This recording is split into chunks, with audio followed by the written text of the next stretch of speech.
삼위 하나님의 구원 계획이라는 제목으로 말씀을 드립니다.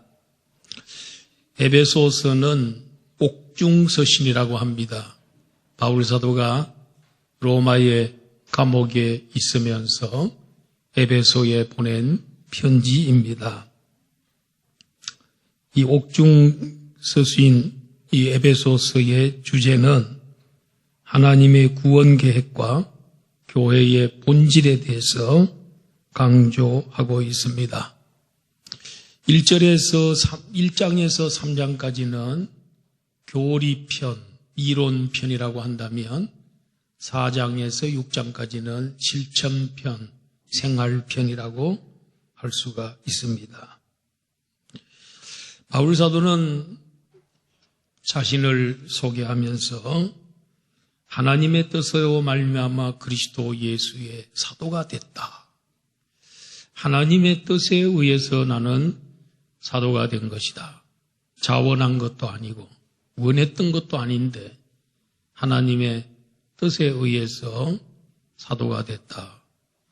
예수님의 12 제자하고 바울 사도하고는 차이가 있습니다. 예수님의 12 제자는 3년 동안 예수님과 같이 지내면서 훈련을 받았습니다. 근데 바울 사도는 예수님 살아계실 때 예수님을 만난 적이 만나긴 만났겠지만은 그렇게 대면해서 만난 적은 없었다고 봅니다. 그럼 바울 사도가 어떻게 됐느냐? 부활하신 예수님이 다메섹으로 가고 있는 이 사울이라는 청년을 만나주셨어요. 그리고 그는 그때 눈이 어두워져서 3일 동안 아무것도 할 수 없었습니다. 그때 주님과의 기도의 교제가 있었으리라고 봅니다. 그 후에 그는 3년 동안 아라비아 사막에 가서 영적 훈련을 받습니다. 예수님과의 깊은 교제가 있었습니다. 어떤 신학자는 그 아라비아 사막이 어디냐? 그건 지금의 요르단에 있는 페트라라고 하는 큰 바위산이 있는데 거기에 가서 3년을 머물면서 훈련을 받았다. 이렇게 이야기합니다. 그래서 바울 사도가 어떻게 복음을 그렇게 잘 알고 성경을 그렇게 잘 아느냐? 그거는 다메섹에서의 주님과의 만남, 또 아라비아 사막에서의 주님과의 만남에 의해서 그 복음을 알게 됐다. 이렇게 설명을 하고 있습니다. 바울 사도가 하나님의 뜻으로 말미암아 사도가 된 것처럼 저와 여러분들도 성도가 되고 그리스도 안에서 신실한 자가 된 것은 하나님의 뜻에 의해서 또 우리 하나님의 부름에 의해서 된 줄로 믿습니다. 바울 사도는 편지 서두에 늘 문안 인사를 합니다. 그러면서 은혜와 평강이 너희들에게 있기를 원한다. 우리는 하나님의 은혜를 많이 받으면 그 하나님과의 아름다운 관계가 이루어지고 화해가 이루어지고 그러면 우리에게 평화가 찾아오는, 그래서 은혜와 평강이 너희들에게 있기를 원한다 하고 인사하고 있는 겁니다. 자, 오늘 설교의 제목이 삼위 하나님의 구원 계획입니다. 하나님이 우리를 구원시키기 위해서 성부, 성자, 성령 삼위의 하나님이 협력해서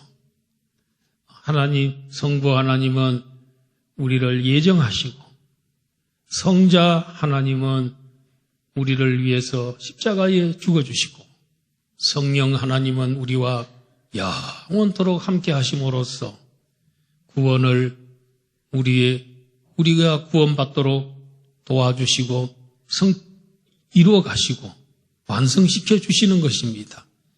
하나님의 구원 계획 중에 첫 번째가 성부 하나님의 예정입니다. 예정한다는 말은 미리 정한다는 뜻입니다. 그래서 여기에서 그 유명한 칼빈의 예정론이 나옵니다. 칼빈은 예정론이라고 하는 이 구원 교리를 그가 고안해낸 게 아니고 그가 무슨 어디서 발견한 것도 아니고 그는 성경을 깊이 연구하는 중에 우리의 구원을 위해서 제일 먼저 하는 일이 하나님의 예정하심이 있구나. 미리 선택하심이 있구나. 어떤 사람은 하나님이 버리시고 어떤 사람은 선택하시는데 그걸 미리 정한다 하는 것이 예정론인 것입니다. 그럼 왜 하나님께서 선택을 하시는가? 3절 말씀에 보니까 하나님이 선택하시는데 우리 주 예수 그리스도의 아버지께서 그리스도 안에서 하늘에 속한 모든 신령한 복을 우리에게 주시되, 왜 선택된 자들에게 하늘에 속한 신령한 복을 주시려고? 이거는 그리스도 안에서, 그는 그리스도 안에서 복을 주신다 했으니까, 하늘에 속한 신령한 복은 이 세상 어디에 가서도 만날 수 없고 찾을 수 없어요. 오직 예수 그리스도 안에 있으면 누리는 거예요. 예수 안에 있다는 말은 예수님을 믿으면 누린다는 말입니다. 예수 그리스도를 믿고 살아가고 있는 우리들은 그러므로 하나님의 선택을 받은 것이고, 그리고 하늘에 속한 복을 누리고 있는 줄로 믿습니다. 하늘에 속한 신령한 복이 도대체 뭐냐? 구체적으로 말씀을 드리면 하나님의 아들이 되는 것. 우리가 하나님의 아들이 되되 거룩하고 흠이 없는 하나님의 아들이 되는 그 상태가 하늘에 속한 신령한 복을 받은 상태다. 그렇게 말할 수 있습니다. 우리는 하나님의 아들이 되었으니 우리는 하늘에 속한 신령한 복을 다 받고 있는 것입니다. 그것을 우리가 노력해서 얻는 게 아니고 돈으로 자격증을 사는 것도 아니고 시험에서 합격한 것도 아니고 오늘 우리 하나님의 은혜로 우리 하나님의 우리를 긍휼히 여기심과 사랑하심으로 선택이 이루어진 줄로 믿으시기를 바랍니다. 그래서 우리는 하나님의 전적인 은혜, 자격이 없는 우리들이 그 은혜를 입었기 때문에 늘 감사해야 됩니다. 그런데 하나님이 우리를 예정하실 때 언제 예정했다 그랬습니까? 4절에 보니까 곧 창세 전에 그리스도 안에서 우리를 택하사 우리로 사랑 안에서 그 앞에 거룩하고 흠이 없게 하시려고 하나님이 우리를 예정하고 선택하신 그 시점이 창세 전에 이루어졌습니다.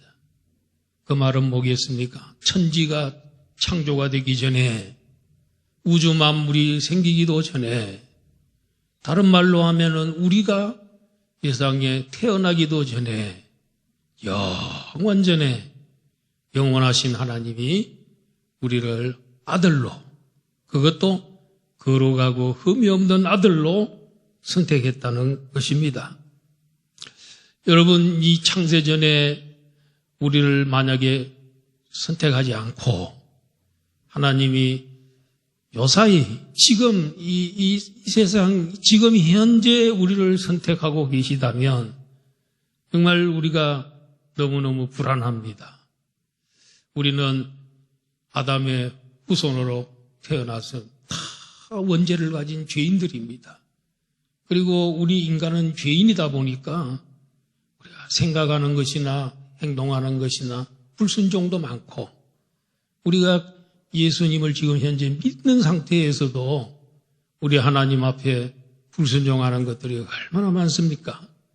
그런데 하나님께서는 우리를 보고 그래도 쓸만하고, 그래도 구원 좀 시킬만 하고, 성품도 좋고, 또 조건도 괜찮고, 그래서 우리를 하나님이 선택해 가신다면, 그렇게 하다가 우리가 혹시 잘못하고 잘못된 길로 가게 되면, 그 선택이 취소된다면 여러분 얼마나 불행한 일이고 얼마나 두려운 일입니까?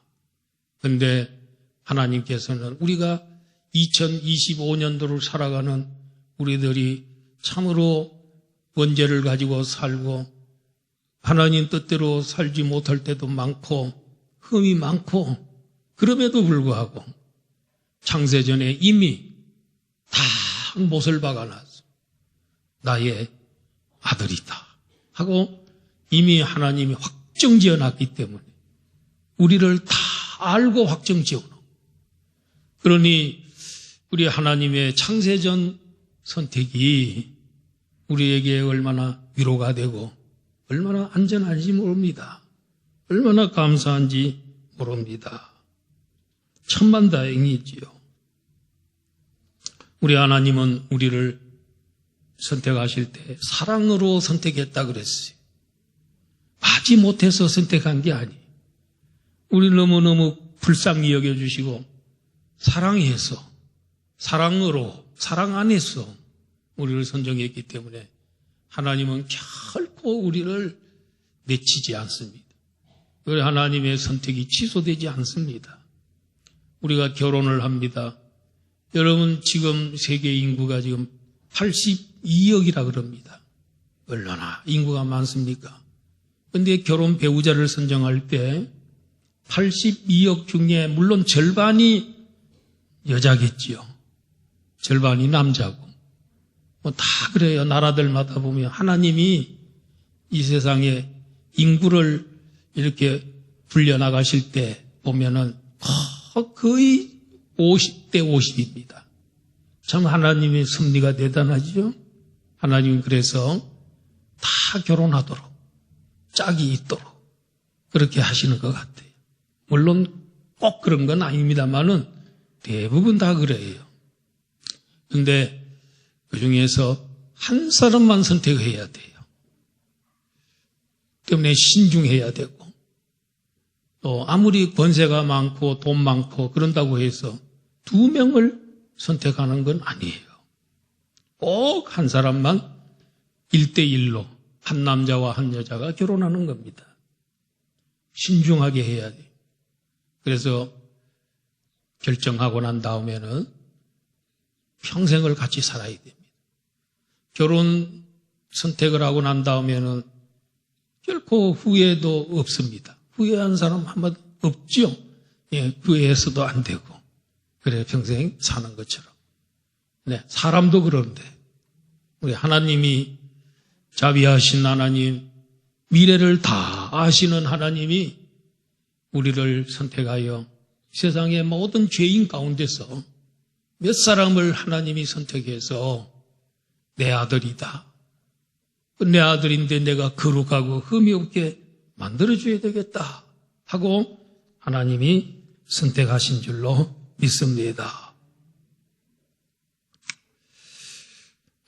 그래서 우리 하나님은 우리를 거룩하고 흠이 없게 만들어야 되기 때문에, 그래야 하나님이 우리 죄인 그대로 우리를 하나님 곁으로 데려가거나 천국으로 데려가면 우리 죄인 그 모습, 더러운 부정한 모습으로 가게 되면 거룩하신 하나님께로 가까이 갈 수가 없어요. 죽어요. 그런데 그래서 깨끗하게 씻어가지고 거룩하신 하나님 닮은 그 하나님 처음은 안 되더라도 거룩하고 흠이 없게 만들어서 하나님이 자기 옆에 두시고 영원토록 예배를 받으시고 교제하시고 사랑하면서 같이 사는 게 구원인 줄로 믿습니다. 거룩하고 흠이 없는 아들 만들기 위해서 하나님이 자기 아들을 이 세상에 보내주시고 그리스도 안에서, 그 성경에 보면 그리스도 안에서, 사랑 안에서, 이 말은 예수 그리스도를 통해서만이 거룩해지고 깨끗해진다는 것을 강조하는 것입니다.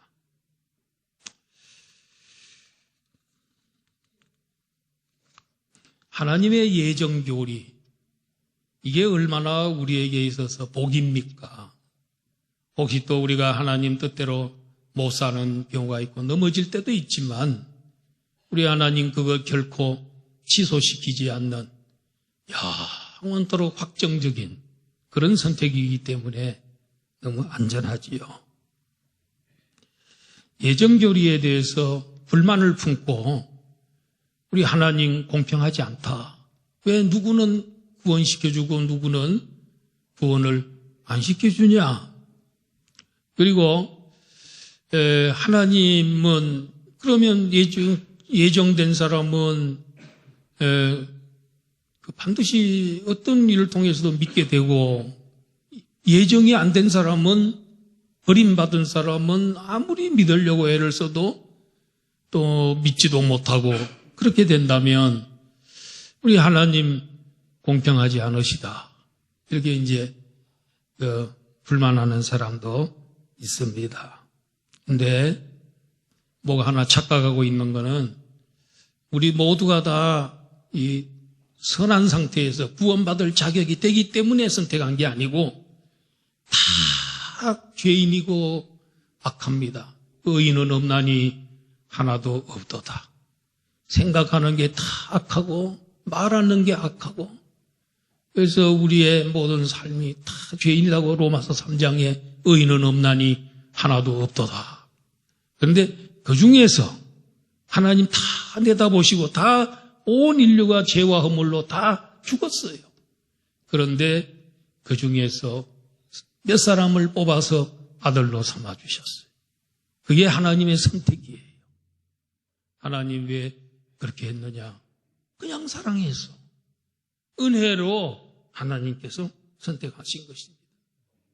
이거 마치 뭐와 같으냐면 감옥에 지금도 많은 죄인들이 감옥에 생활하고 있습니다. 나오고 싶어 합니다.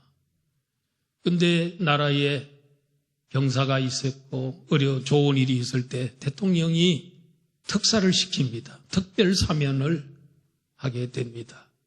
특별 사면 받은 사람은 자기가 잘해서 특별 사면 받는 거 아닙니다. 감옥에 지금 들어와 있습니다. 죄인입니다. 그런데 대통령이 특사시켜가지고 가끔 사람들이 막 나옵니다. 막 쏟아져 나올 때 몇만 명씩, 1,000명씩 쏟아져 나올 때도 있습니다. 그런데 거기에 대상이 안 되는 사람들, 특사를 못 받은 사람들이 왜 나는 특사를 안 시키냐? 대통령이 불공평하다. 이렇게 말할 수 있겠지만 말이 안 통하지요. 왜냐하면 자기는 죄를 짓고 들어와 있기 때문에 죄가를 치르고 있기 때문에 마찬가지입니다. 이 세상에 있는 모든 사람들이 다 죄인인데 허물과 죄로 다 죽었습니다. 영도 죽고 육도 죽을 거고 다. 그런데 그 중에서 몇 사람을 선택해서 내 아들이다. 내가 거룩하고 흠이 없게 만들어줘야 되겠다 하고 사랑 안에서 우리 하나님 은혜로 우리가 선택받은 것인 줄로 믿습니다. 그에 대한 불평한다고 되는 게 아니라 우리는요 감지덕지입니다. 참 감사할 것밖에 없어요.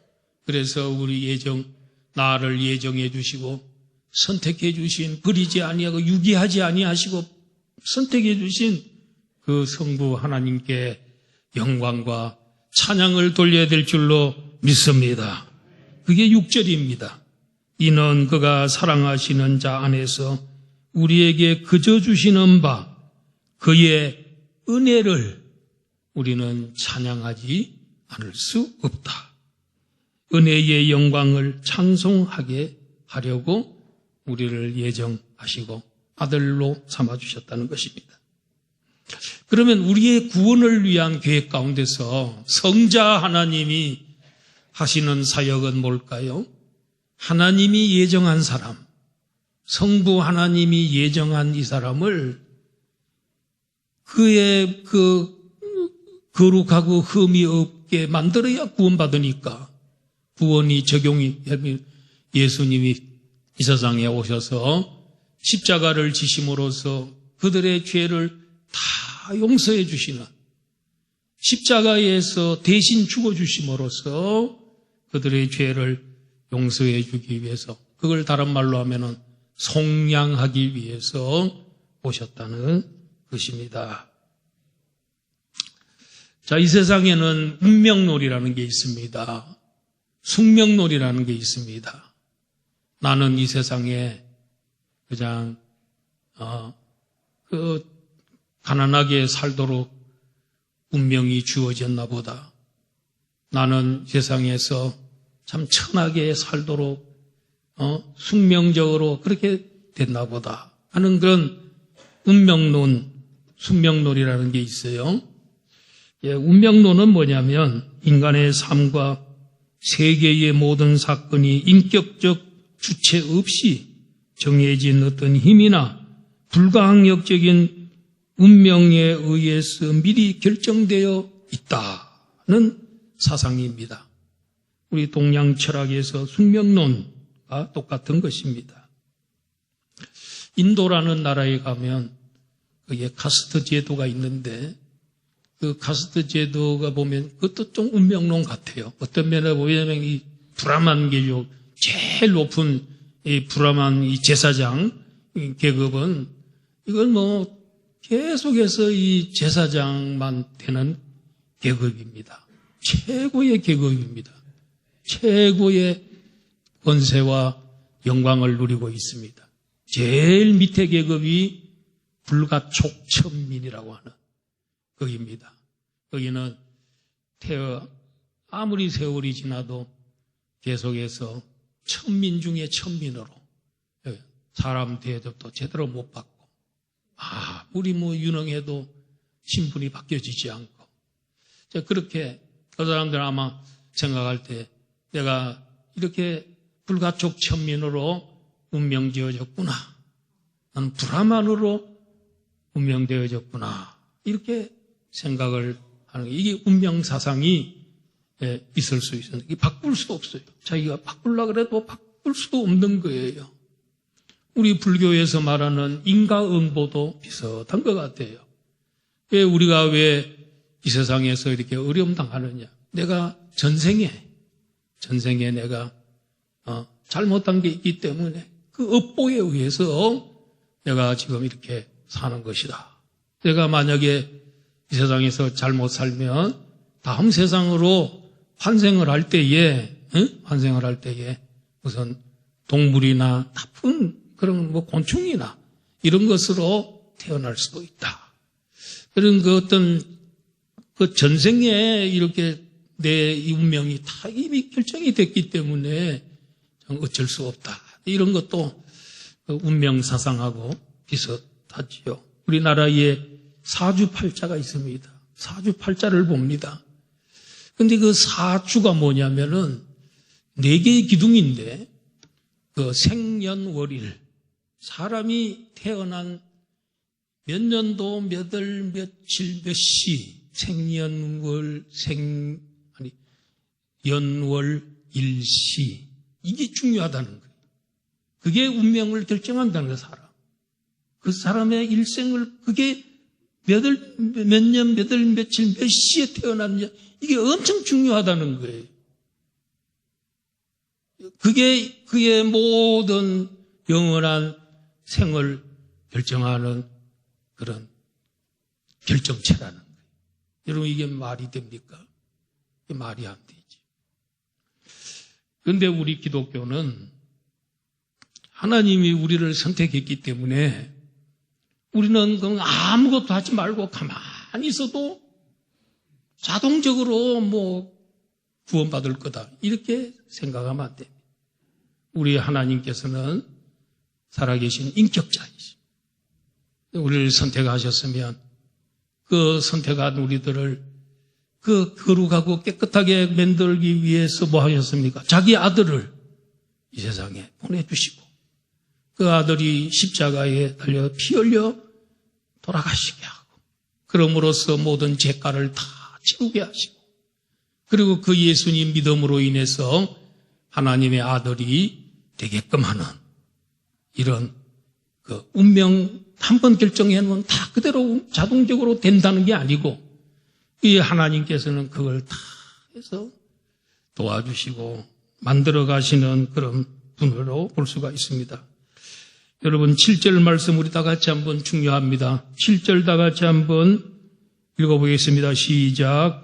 우리는 그리스도 안에서 그의 은혜의 풍성함을 따라 그의 피로 말미암아 속량 곧 제사함을 받았느니라.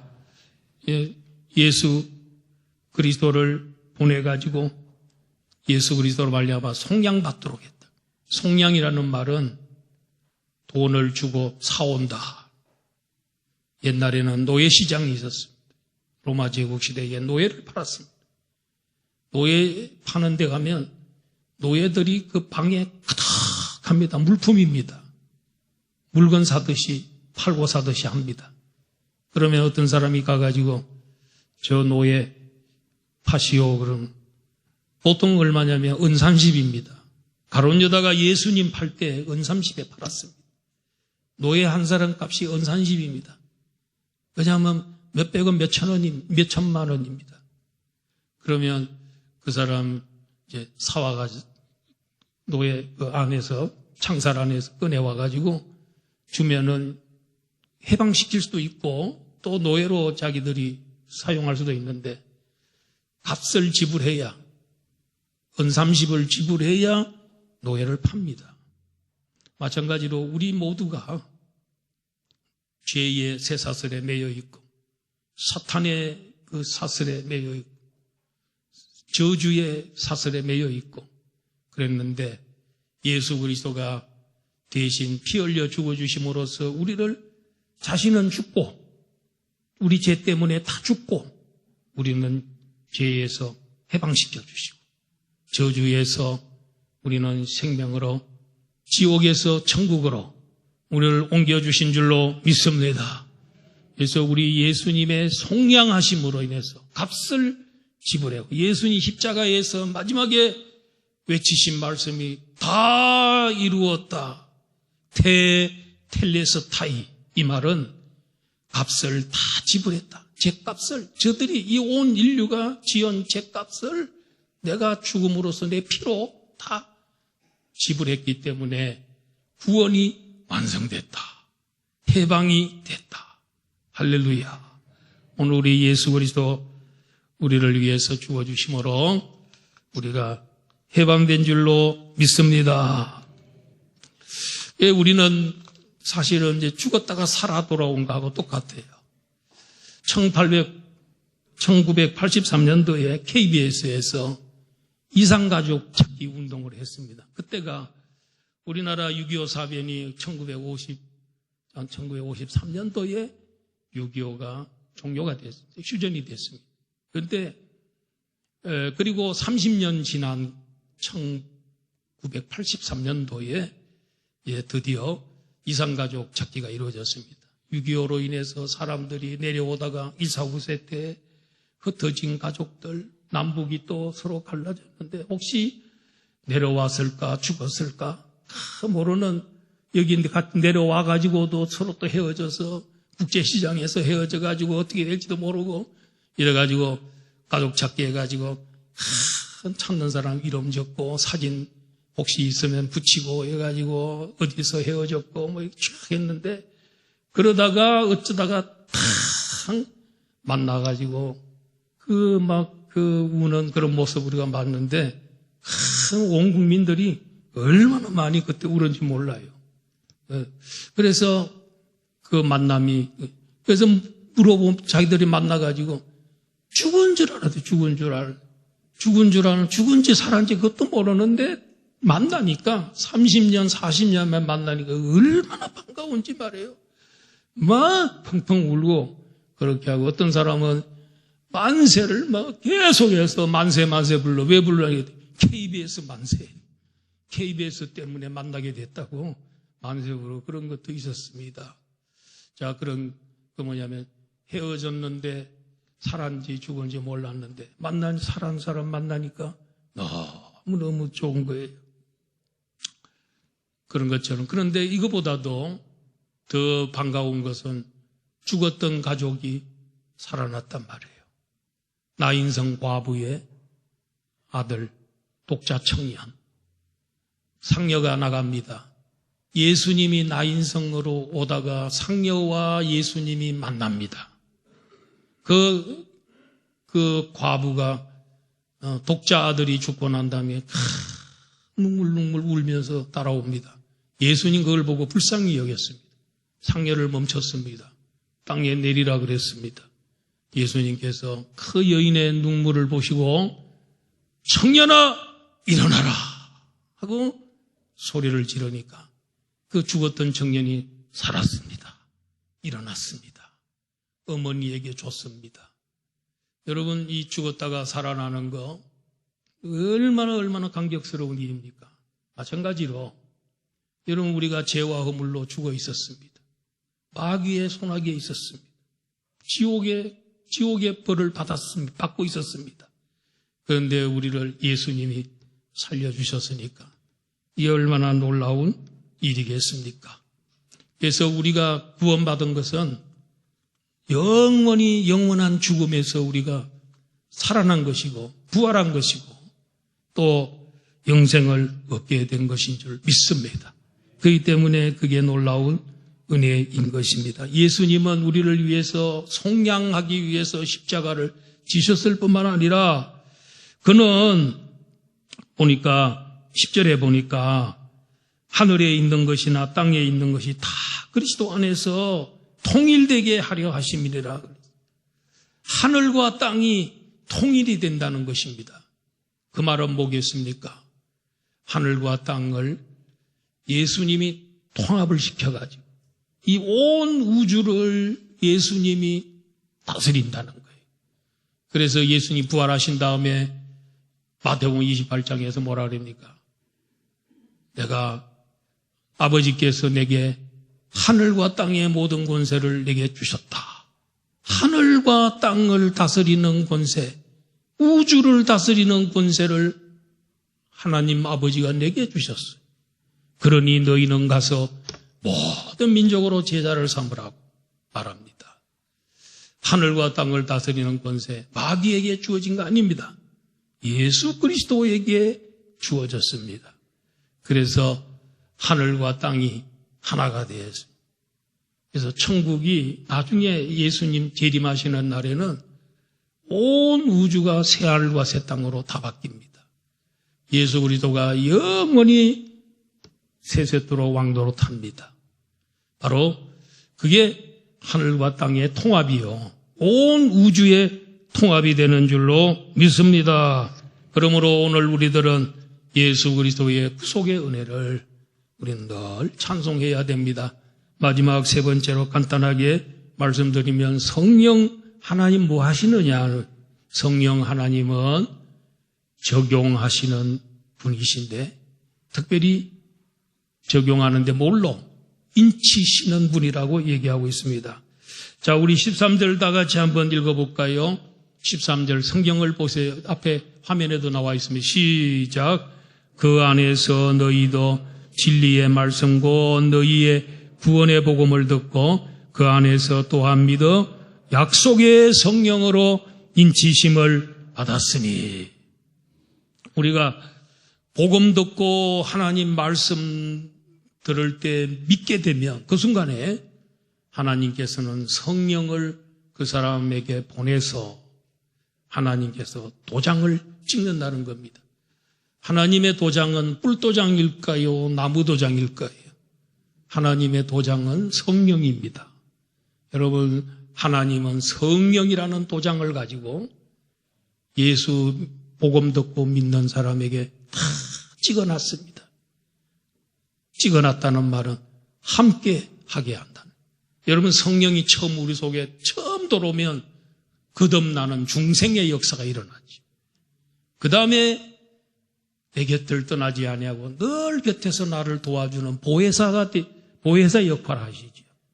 그러다가 여러분, 우리가 성령 권능이 필요하면 성령의 충만함 주시고, 교회에서 주의 일 하려면 은사를 주셔서 은사 잘 감당하게 해주시고, 그리고 성령의 열매를 맺어서 아름다운 인격자로 만들어주시고, 성령님은 우리 교회에 한번 오시면 영원히 떠나지 않고 무슨 일을 당하더라도 무슨 일을 하더라도 도와주시고, 그래 우리가 이 세상 떠날 때에 성령도 떠나는 게 아니고 우리 천국으로 우리를 인도하는 줄로 믿습니다.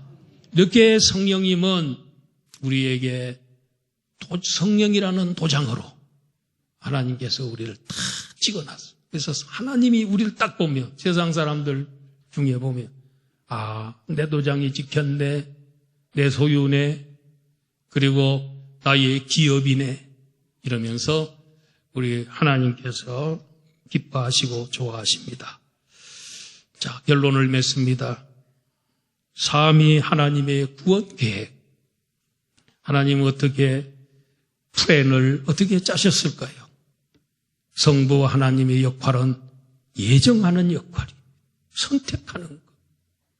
그러면 그 선택을 2000년 전에 예수님이 십자가에서 성취하셨습니다.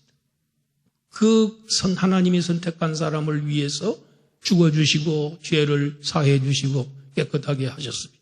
그리고 성령님이 우리 속에 오셔서 하나님이 믿어지고 예수의 구원의 사역이 내를 위한 죽음이구나 하는 걸 믿어지게 만들어서 적용을 하셔서 우리가 이거 믿게 만드는 거.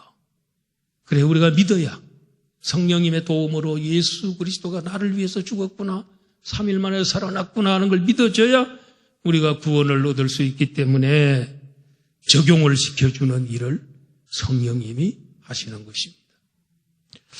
완벽하잖아요.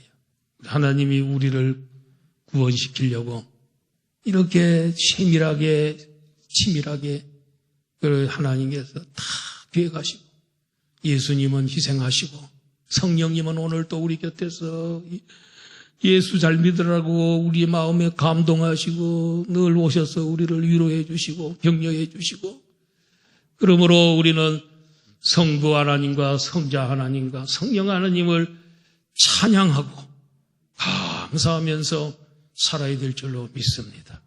이런 믿음이, 이런 축복이 오늘 우리들에게 있기를 주의 이름으로 축원합니다. 아버지.